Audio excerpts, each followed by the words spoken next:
Sir. Hello student, study point channel पर आपका स्वागत है। आज हम आपको प्रश्नावली 15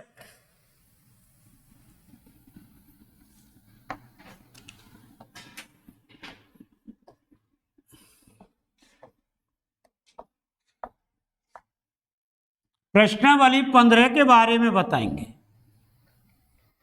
देखिए, प्रश्नावली 15 सांख्यिकी है, जो हमने कक्षा 9th में भी पढ़ी। प्रश्नावली 14, प्रश्नावली कौन सी है बेटा? 14 सांख्यिकी,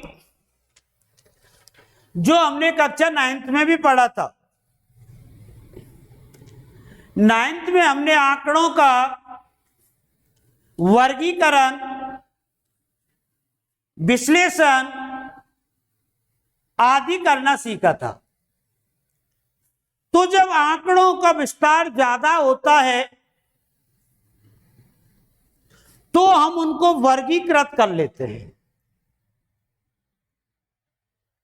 जैसे हमारे पास 3 प्रकार की सारणी होती है। एक्स, जिसको अपन बंटन कहते हैं, 2 3 4 7 4 2 1, ये बंटन सारणी है। इसको व्यक्तिगत सारणी भी कहते हैं। इसमें हमने कक्षा 9th में माध्यक और बहुलक निकालना सीखा था। अगर आंकड़ों की संख्या ज्यादा हो तो हम दूसरी सारणी बनाते हैं, बारंबारता बंटन। बारंबारता बंटन, बारंबारता बंटन का मतलब एक्स और एफ, जैसे आंकड़े हैं 2 3 4 5 6, 2 जैसे एक बार आया है,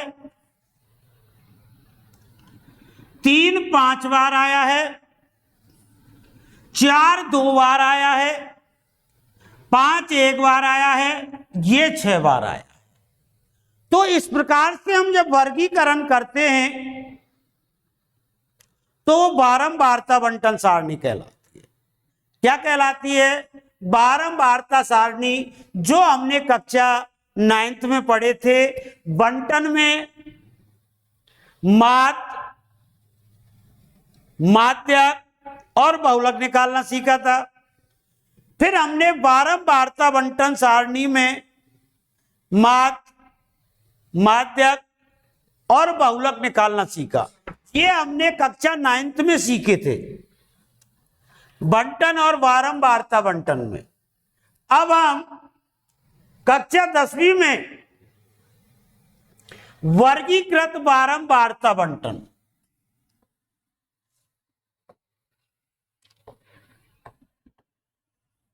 वर्गीकृत बारंबारता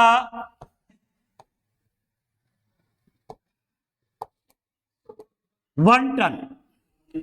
तो देखिए बेटा, वर्गीकृत बारंबारता बंटन क्या होती है? जब आंकड़ों का विस्तार ज्यादा होता है, जब आंकड़ों का क्या बेटा विस्तार ज्यादा होता है, तो हम वर्गीकृत बारंबारता बंटन बनाते हैं। जैसे हमारे पास प्राप्तांक 100 है, जैसे हमारा कोई पेपर 100 नंबर का हुआ, अरे 100 करीब 50 नंबर का हुआ, तो हम 50 नंबरों को लिखने में हमको बहुत जगह चाहिए, इसलिए हम उसका वर्ग बना लेते हैं। वर्ग 0 से 10, 10 से 20, 20 से 30, 30 से 40 और 40 से 50। ये हमारे प्राप्तांक हैं। क्या है बेटा? और छात्रों की संख्या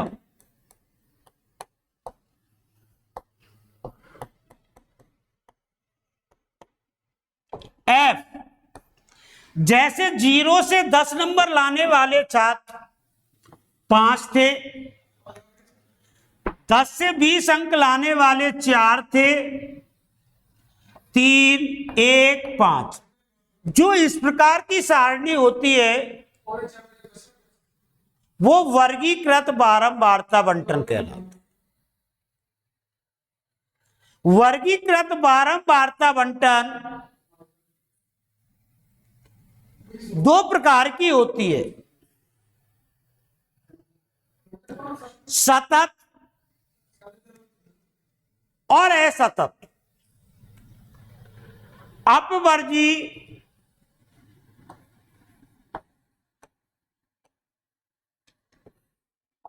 और दूसरी होती है समावेशी।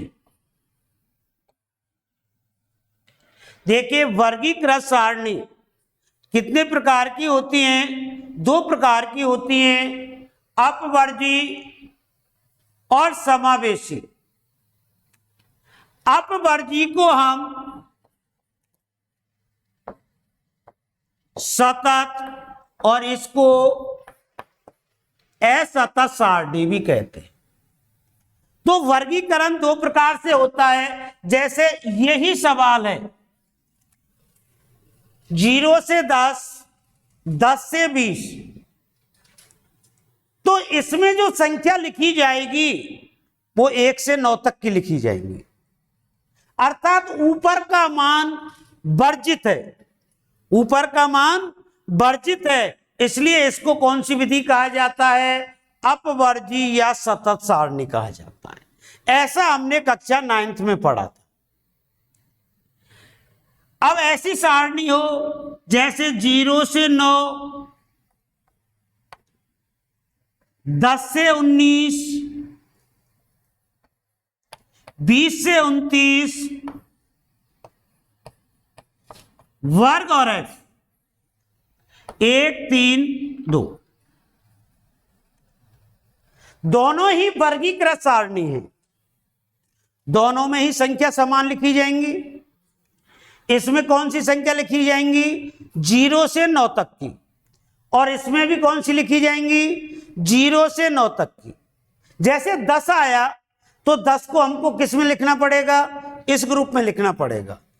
आपने गणना चिन्ह कक्षा 9th में डंडे लगाकर किए थे ना? तो 2 प्रकार से वर्गीकरण होता है, सतत और असतत। लेकिन हम प्रश्न को हल करते हैं सतत सारणी से। तो आज हम कक्षा 10 में वर्गीकृत बारंबारता बंटन से मात, माध्यक और बहुलक निकालना सीखे। तो सबसे पहले अपन वर्गीकृत से, पहला अपना टॉपिक है वर्गीकृत बारंबारता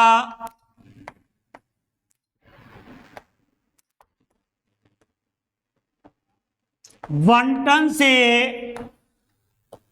क्या निकालना बेटा? समांतर माध्य। इसको अपन शॉर्ट में माध्य भी कहते हैं।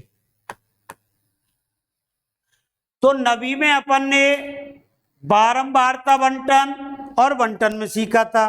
10वीं में हम वर्गीकृत बारंबारता बंटन से माध्य निकालना सीखेंगे। तो वर्गीकृत बारंबारता सारणी कैसी होती है? जैसे मैंने आपको बताया था, 0 से 10, 10 से 20, 20 से 30, 30 से 40, 40 से 50। तो सबसे पहले अपन देखें कि वर्गीकृत सारणी कैसी होती है। तो वर्गीकृत सारणी सभी पहचानना सीखो। 0 से 10, 10 से 20, 20 से 30, 30 से 40 और 40 से 50। ये हमारा वर्ग है और इसकी बारंबारता को क्या कहेंगे? एफ। 1, 3, 2, 4,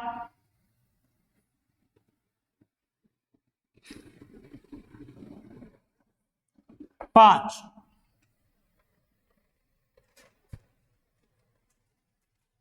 तो बेटा इसमें हमको माध्य निकालना है। क्या निकालना है? माध्य। तो माध्य क्या होता है? सबसे पहले हमको यह देखना है माध्य किसे कहते हैं।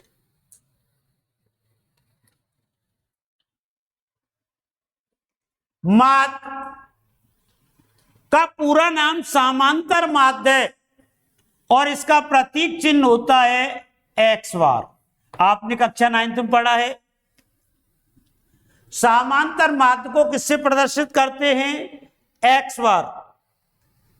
और माध्य निकालने की 3 विधियां हैं। वर्गीकृत, बारंबारता, बंटन से माध्य। हम क्या सीखेंगे बताओ बेटा? वर्गीकृत, बारंबारता, बंटन से माध्य। तो वर्गीकृत, बारंबारता, बंटन से माध्य निकालने की 3 विधियां हैं। पहली है प्रत्यक्ष विधि।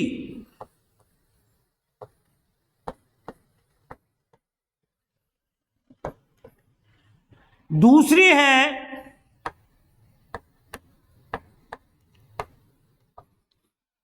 कल्पित माध्य विधि।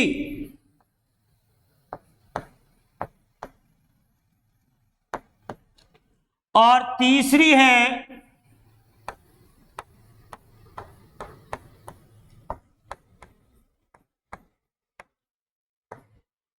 पग विचलन विधि। हम प्रश्न को किसी भी विधि से करें, उत्तर सेम आएगा, कोई फर्क नहीं पड़ता। लेकिन जब संख्याएं बहुत छोटी हों, जिनमें हमको गुना करने में प्रॉब्लम नहीं हो, तो सबसे उपयुक्त विधि कौन सी रहती है? प्रत्यक्ष विधि।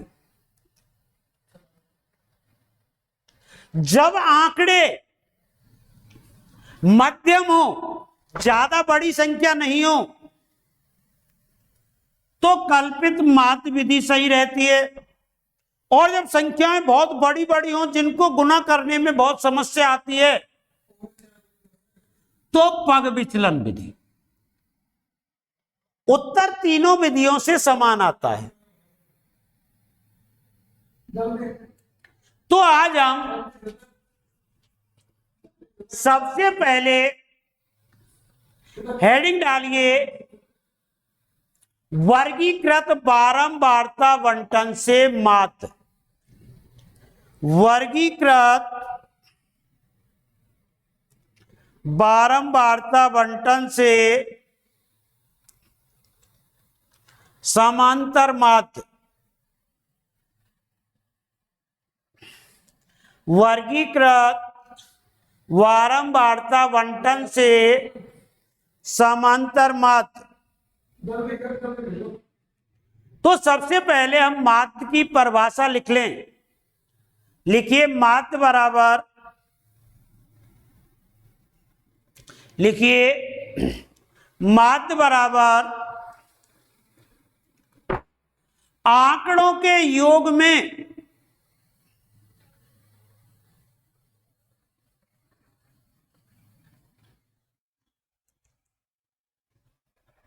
उनकी संख्या का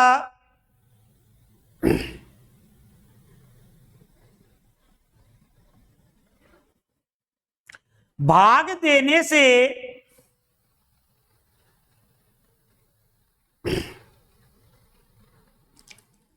प्राप्त मान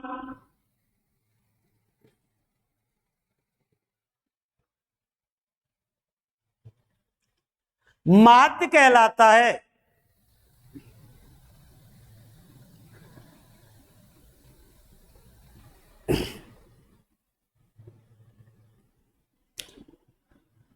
तो माध्य के बारे में हमने समझ लिया। माध्य के अनेक नाम होते हैं। औसत भी कहते हैं माध्य को, एवरेज भी कहते हैं, समांतर माध्य भी कहते हैं और संक्षिप्त में माध्य भी कहते हैं। तो माध्य निकालने का सूत्र है,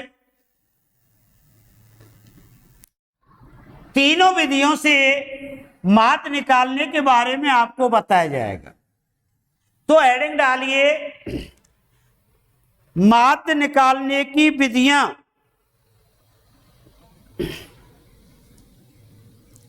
माध्य निकालने की विधियां।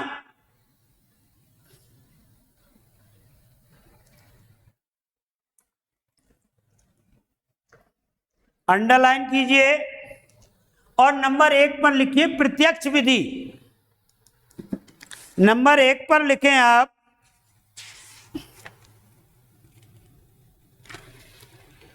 प्रत्यक्ष विधि।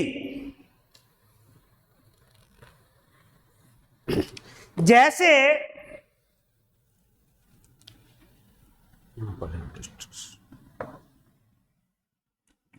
तो आज हम आपको सबसे पहले प्रत्यक्ष विधि के बारे में बताएंगे।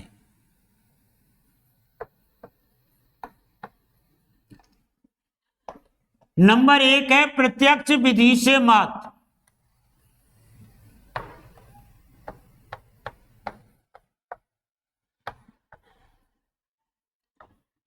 माध्य का चिन्ह होता है एक्स बार। तो प्रत्यक्ष विधि से माध्य निकालने का सूत्र है, माध्य बराबर सिग्मा एफ एक्स बटे सिग्मा एफ, जो आपने कक्षा 9th में भी पढ़ा था। माध्य निकालने का सूत्र क्या है बताइए बेटा, सिग्मा एफ एक्स बटे सिग्मा एफ। अब इनके अर्थ देखिए आप,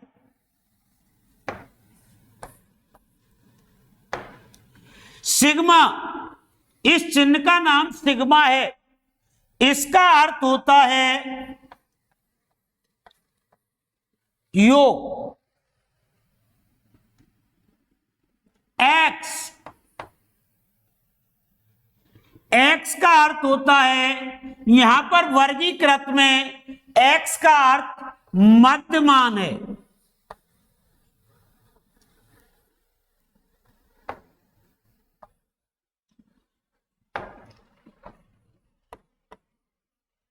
मध्यमान अर्थात आंकड़े। तो वर्गीकृत सारणी में x का अर्थ मध्यमान है, वैसे x का अर्थ विचर होता है। और तीसरा शब्द आया अपने पास f। f का अर्थ होता है बारंबारता। तो प्रत्यक्ष विधि से माध्य निकालने का क्या सूत्र हुआ अपने पास, सिग्मा एफ एक्स बटे सिग्मा एफ। सभी याद कीजिए, प्रत्यक्ष विधि से माध्य निकालने का सूत्र क्या है, सिग्मा एफ एक्स बटे सिग्मा एफ। तो सूत्र हमको पूरी प्रक्रिया बता रहा है, एफ का गुना किससे करो, एक्स से करो, फिर उसका क्या करो, सिग्मा करो, सिग्मा का मतलब योग करो, और बारंबारता का योग करके इसमें इसका क्या दे दो, भाग दे दीजिए, आपका माध्य निकल आएगा। उतारिए, फिर मैं आपको एक ऐसा सवाल करके बताऊं।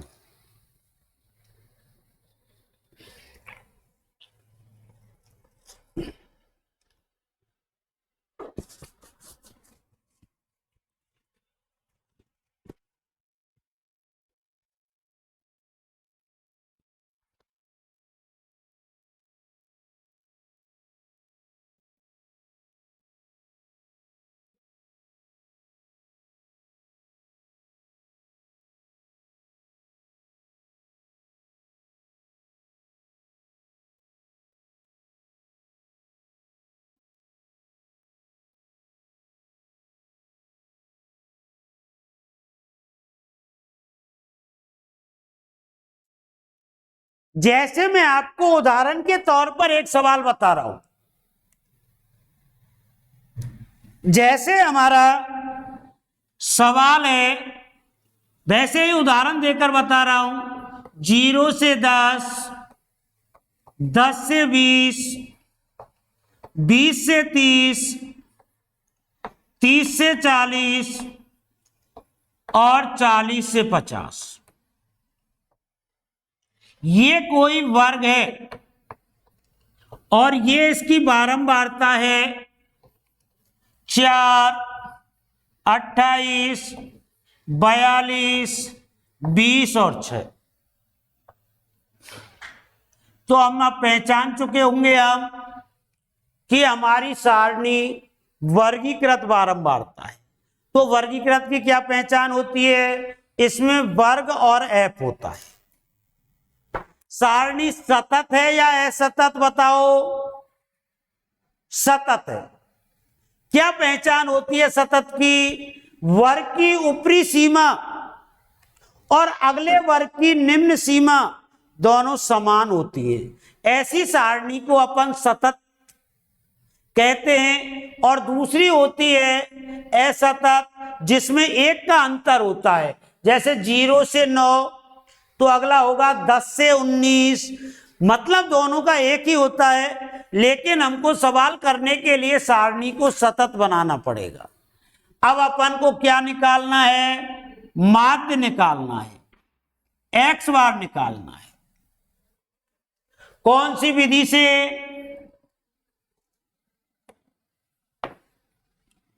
कौन सी विधि से निकालना है? प्रत्यक्ष विधि से निकालना है।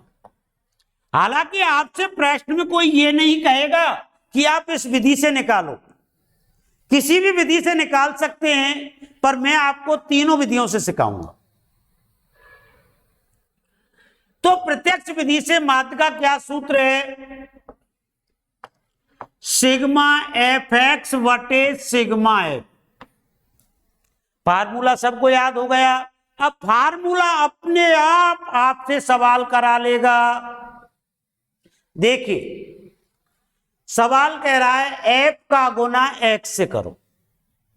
अब हमारे पास एफ तो है पर क्या नहीं है? एक्स नहीं है। तो सबसे पहले अपन को आवश्यकता पड़ी एक्स की। एक्स का अर्थ होता है मध्यमान, वर्ग का आधा मान। तो बेटा जोड़ो, 0 और 10 जोड़े कितने हो गए? 10। 10 का आधा किया 5, निकल आया इसका एक्स। दूसरे का एक्स निकालो, 10 और 20 कितने हो गए? 30। 30 का आधा 15। फिर देखिए कितना हो गया? 50। 50 का आधा 25, कितना हो गया? 70। 35, कितना हो गया? 90। 45। तो हर बार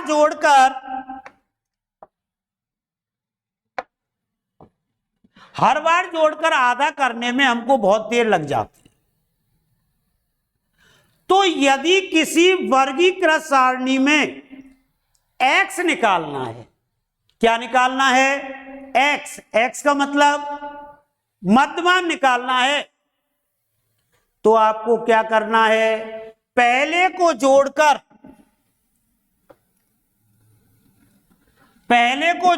आधा कर लीजिए। पहले को जोड़कर आधा कर लो, कितना हो गया? 10। 10 का आधा 5। अब हम हर बार जोड़ने से क्या फायदा? देखो हमारे इसमें कितने का अंतर है? सब में 10 का अंतर है।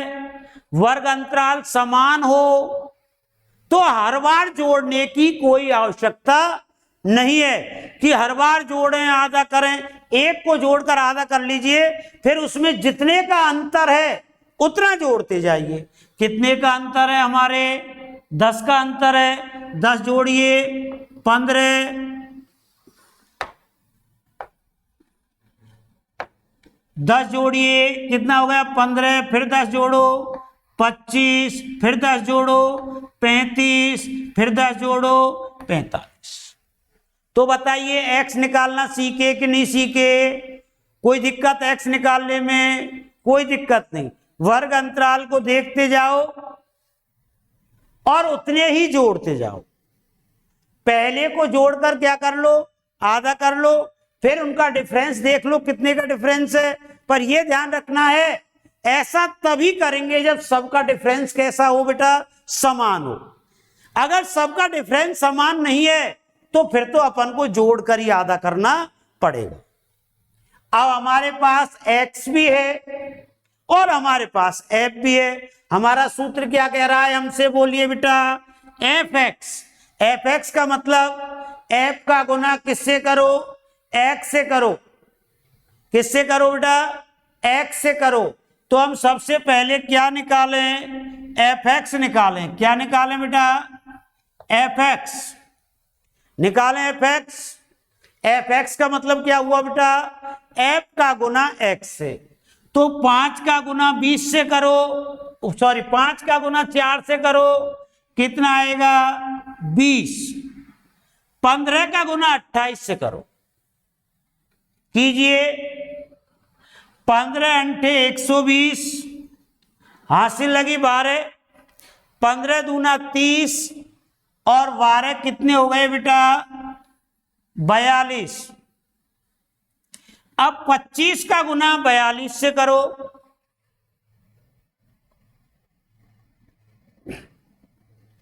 देखिए 25 दूनी 50, हासिल लगी 5, 25 चौका 100, 100 और 5 105,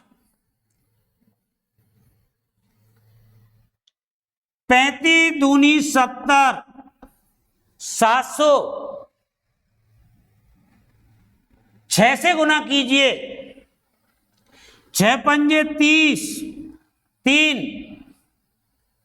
और 6 चौका 24, 24 और 3 27। बोलो fx हो गया। अब हमारा सूत्र कह रहा है fx को क्या करो बेटा, जोड़ो, सिग्मा करो। क्या करो, सिग्मा। सिग्मा का मतलब होता है जोड़। तो fx का हम क्या करें, जोड़। जोड़ करेंगे तो क्या नाम हो जाएगा इसका, सिग्मा fx। जोड़िए 0 की 0, 2 और 2 4 और 5 9, 9 और 7 16, कितनी आई हासिल 1, 1 और 4 5,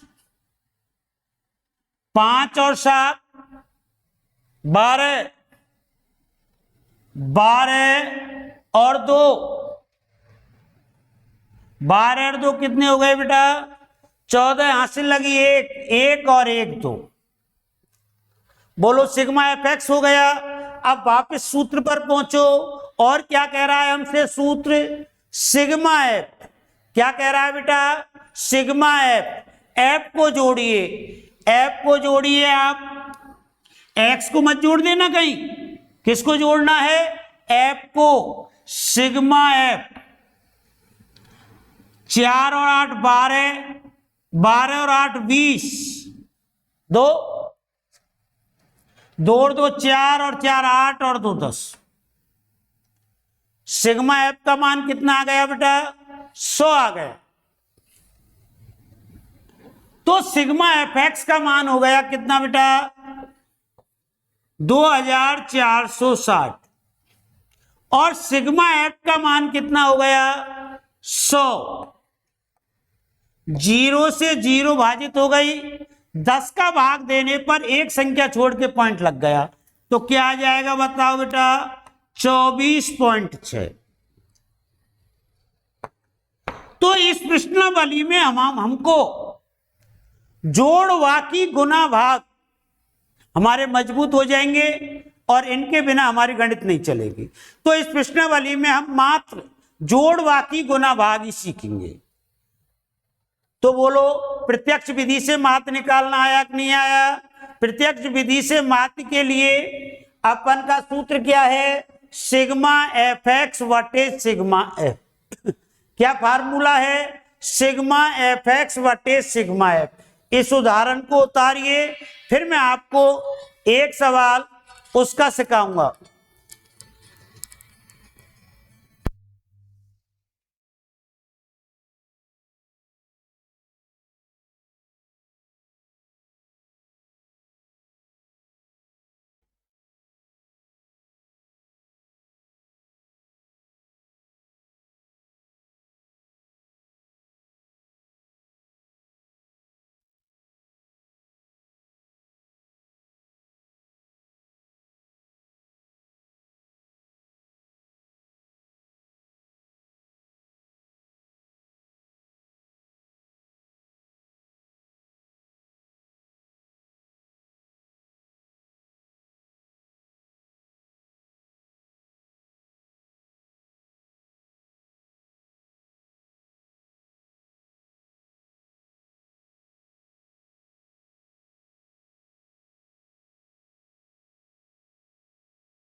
देखिए, हमने सबसे पहले प्रत्यक्ष विधि से माध्य निकालना सीखा। तो सब याद कर लीजिए, प्रत्यक्ष विधि से माध्य का क्या सूत्र है? सिग्मा एफ एक्स वटे सिग्मा एफ। एफ का मतलब क्या होता है? बारंबारता। एक्स का अर्थ यहां पर मध्यमान, सिग्मा का अर्थ योग होता है। अब इसी सवाल में मैं आपको कल्पित माध्य विधि से माध्य निकालना बताऊं। नंबर 2, दूसरी विधि आपको जो अच्छी लगे उस विधि से आप सवाल करना। समझ में आ रहा है ना? जो विधि आपको पसंद आए उससे सवाल करना आप। लेकिन मैं आपको तीनों ही विधि सिखाऊंगा। दूसरी विधि है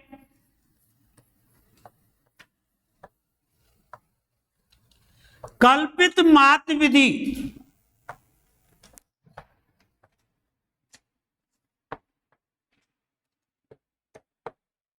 से माध्य।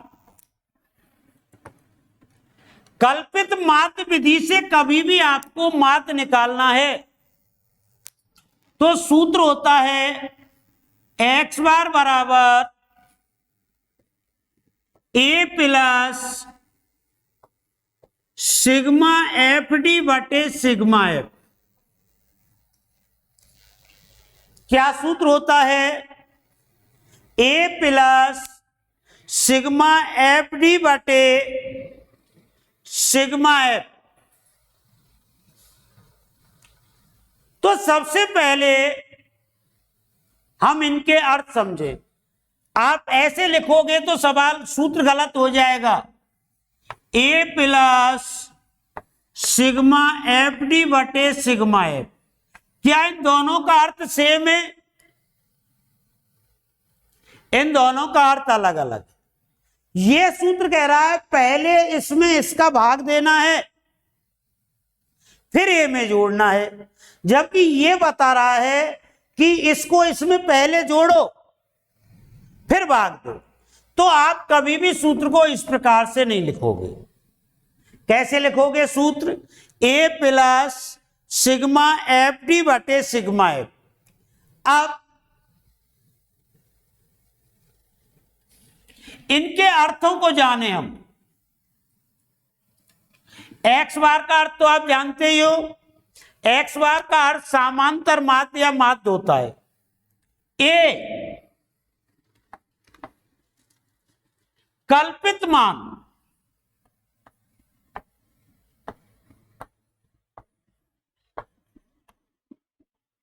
अपने मन से कोई माना गया मान, सुविधा के लिए एक्स का कोई मान। वैसे हम कुछ भी मान सकते हैं, काल्पनिक मान है, पर हमको सुविधा के लिए किसमें फायदा रहेगा? एक्स का कोई मान। सिग्मा का अर्थ आप पहले से जानते हो, एफ का अर्थ पहले से ही जानते हो। डी, डी का अर्थ होता है विचलन। जो आपने ए माना है उससे पद का बिखराव कितना है? डी का सूत्र होता है एक्स माइनस ए। डी कैसे प्राप्त होगा? एक्स में से ए घटाकर डी प्राप्त होगा। मतलब एक्स का ए का जो विचलन है वो कितना है, उसे हम डी कहेंगे। तो एक बार फार्मूला उतारिए, फिर आपको एक उदाहरण के माध्यम से सवाल कराऊंगा।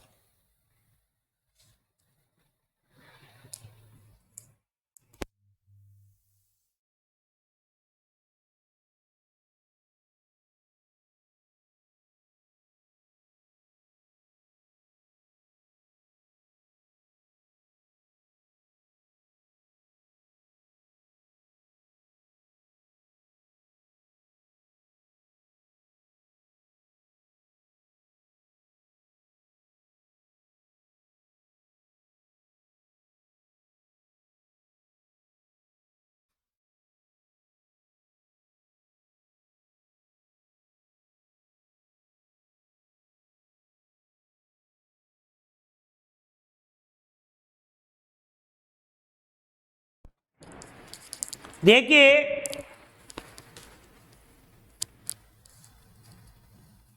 कल्पित माध्य विधि से माध्य, उत्तर वही आएगा। मैं पहला जो आपको पिछली बार उदाहरण कराया था उसी उदाहरण को इस तरीके से कराता हूं। देखो उत्तर समान आता है या नहीं आता है। तो हमारा सवाल था वर्ग 0 से 10, 10 से 20, 20 से 30, 30 से 40 और 40 से 50। बारंबारता क्या थी? बारंबारता थी 4, 28, 42, 20 और 6। देखिए बेटा, ये प्रश्नावली परीक्षा की दृष्टि से बहुत ही महत्वपूर्ण है, क्योंकि इस प्रश्नावली में से पेपर में जो सवाल आता है वो 6 नंबर का आता है। कितने अंक का आता है? 6 नंबर का आता है। और वो हमारे पास इस प्रश्नावली में केवल 3 ही चीज सीखनी है हमको: माध्य निकालना, माध्यक निकालना और बहुलक निकालना। अब माध्य निकालने की 3 विधियां होती हैं, तो मैं आपको तीनों विधि सिखा रहा हूं। आपको जो अच्छी लगे आप उस विधि से करना। तो देखिए बेटा, पग विचलन कल्पित माध्य विधि से माध्य, कौन सी विधि से सिखाएं हम आपको?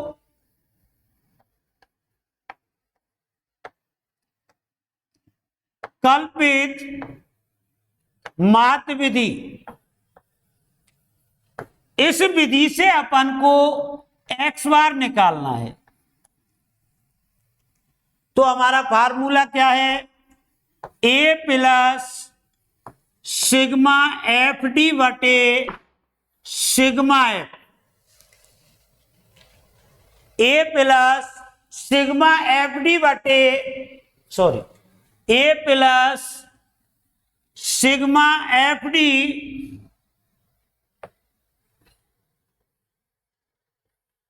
बटे सिग्मा एफ। अब सूत्र हमसे अपने आप सवाल करा लेगा, तो हमने सबका अर्थ समझे। ए क्या होता है, एक्स का कोई मान, ए क्या होता है, एक्स का कोई मान, लेकिन हमारे सवाल में एक्स है ही नहीं, तो सबसे पहले अपन को क्या निकालना है, एक्स। तो आप एक्स निकालो, मैं सिखा चुका हूं एक्स निकालना। तो हमने पहले को जोड़ा, कितना हो गया 10, 10 का आधा 5, सब में कितने का अंतर है 10 का, तो क्या हो गया 15, 20, 25, 10 का अंतर था।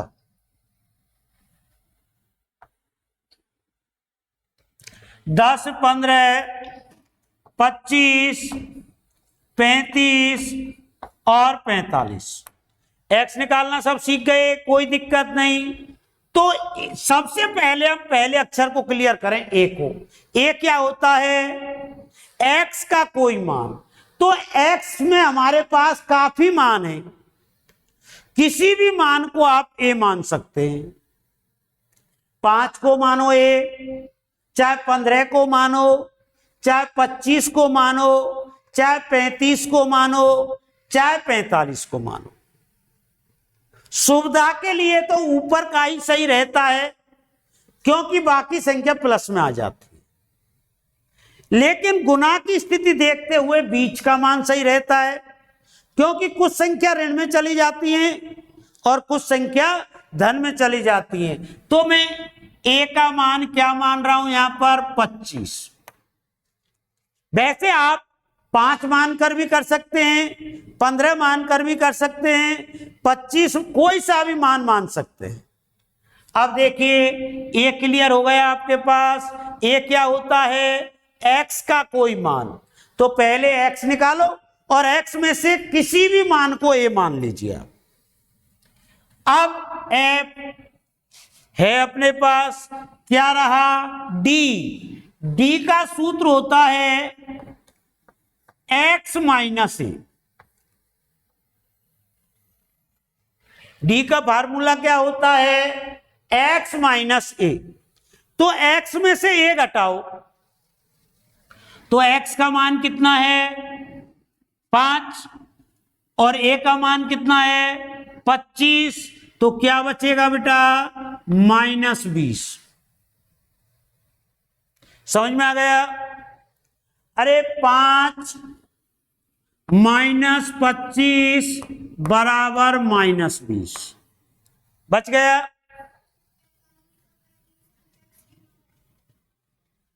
अब देखिए दूसरा घटाओ, 15 -25 क्या बचेगा बेटा -10। 25 में से 25 घटाया 0। 35 में से 25 घटाया +10।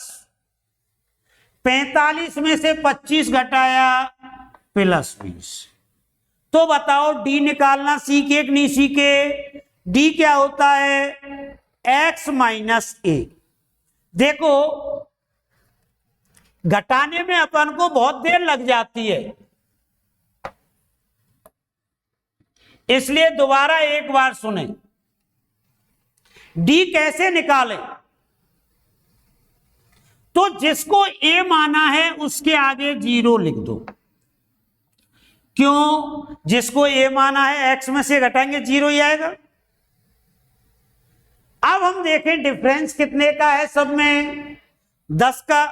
तो 0 से ऊपर 10 का पहाड़ा माइनस में लिख दो, -10 -20। और नीचे प्लस में लिख दो, +10 +20।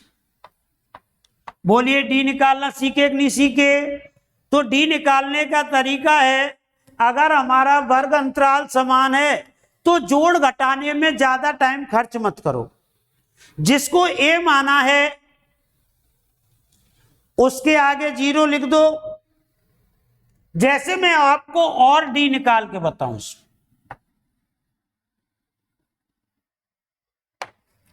देखिए मैं 1 मिनट के लिए ए का मान 15 मानता हूं। ए का मान कितना माने? 15। तो डी निकाल के बताइए। तो 15 के आगे क्या लिख दें हम? 15 के आगे 0 लिख दें। कितने का डिफरेंस है? 10 का। तो 10 का पहाड़ा लिख दीजिए आप। +10 +20 +30, ऊपर माइनस में लिखना है, -10। अब जैसे दोबारा देखें, मैं ए का मान 5 मानता हूं। ए का मान क्या माने बेटा? 5। तो 5 के आगे अपन क्या लिख दें? 0। यहां क्या लिखेंगे?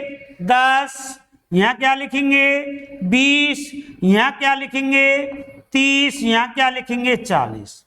ऊपर ही ऊपर का मानने में एक बेनिफिट है, ऋण का झंझट खत्म हो जाता है। इसलिए हमेशा सुविधा के लिए ए कौन सा अंक मानो? ऊपर वाला। मानने को तो अपन किसी को मान सकते हैं, पर सुविधा के लिए कौन सा सही रहेगा? ऊपर वाला। अब हमारा सूत्र कह रहा है एफ का गुना डी से करो। किसका गुना बेटा? एफ का गुना डी से करो।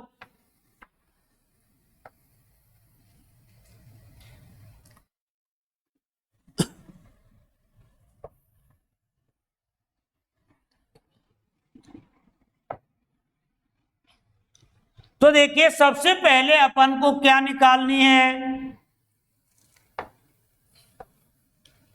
F D. क्या निकालनी है? F D. करें गुना। तो देखिए कहीं आप जल्दीबाजी में एक्स से गुना कर जाएं। किससे करना है गुना? एफ का और डी का। तो 4 का गुना 0 से किया, 0। किसी भी संख्या का गुना 0 से करने पर 0 आता है। 28 का गुना 10 से करो, 280। 20 का गुना 42 से करो, 840। 30 का गुना 20 से करो, 600। 40 का गुना 6 से करो, 240। कौन सी विधि से निकाल रहे हैं अपन? कल्पित माध्य विधि। क्या सूत्र है हमारा? ए प्लस सिग्मा एफ डी बटे सिग्मा एफ। तो हमारे पास अब सभी मान निकले आए। ए क्या है हमारा? 5। एफ डी तो निकाल ली, पर सिग्मा एफ डी और चाहिए अपन को। क्या चाहिए? Sigma F D. तो एफ डी का टोटल कीजिए, 0 की 0, 8 और 4 12, 12 और 4 16। हासिल लगी 10 और 1 11, 11 और 8 19। सिग्मा एफ का मान कितना है अपना? 100। अब जमाइए, ए का मान कितना है? 5 प्लस सिग्मा एफ डी का मान बटे सिग्मा एफ का मान। 0 से 0 कट गया, 5 प्लस 10 का भाग देंगे तो 19.6। 19 में 5 जोड़ा तो 24.6। तो पहले भी अपना उत्तर 24.6 आया था, अब भी 24.6 आया। तो ये कौन सी विधि है? कल्पित माध्य विधि। इस विधि में थोड़ा गुना कम करने पड़ते हैं। समझ में आई ये विधि? उतारिए। कल आपको हम पग विचलन विधि और सिखाएंगे, उसके बाद प्रश्नावली शुरू करेंगे। फिर आपकी इच्छा है कि प्रश्नावली के सवालों को आप कौन सी विधि से करें। मैं आपको पहले तीनों विधियां सिखाऊंगा और एक एक सवाल अभ्यास के लिए आप घर पर करना। धन्यवाद। उतार लंदे।